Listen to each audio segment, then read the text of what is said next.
So I never said I was abstinent. I never really used that, and I never said I was sober. I still don't. Yeah. Like Yeah. I might use the word abstinent to describe that I'm not drinking, but I'm quite careful with my language because I don't really like those words as such, because for me they sort of conjure up I think they're sort of attached more to like 12-step type stuff, which I didn't identify with at all. And I didn't even identify with an addict, even though there would be aspects of my behaviour that would fit with that, Yeah. definitely.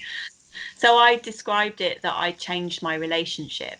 That's how it's always been with Yeah. me. And actually, that's how I use it with my work. So it's more about a mindset change. So literally, when I decided to make that change, in my head, that had happened. So even though I relapsed massively twice, and yes, I have drunk occasionally in that period of time, I've never counted days. That's never been important to me. It's been more about the mindset change for me. For me, it was 15 years ago on that day was the day that I had my epiphany.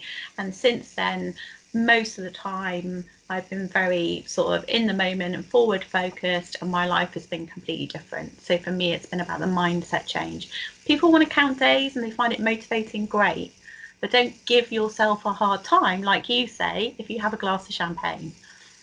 Yeah, I mean, some people won't want to hear that because what you've just done is given them permission, Stephanie. So can we just talk about that? Because that's what we hear when we're not Oh, is it drinking, really? and somebody and I think it's really interesting because by being relaxed, that throws people off guard, and we'll say, look, you've got in that 18 after you relapsed, you had that lapse after 18 months. You still had a good 18 months behind you, and you've had several years after that.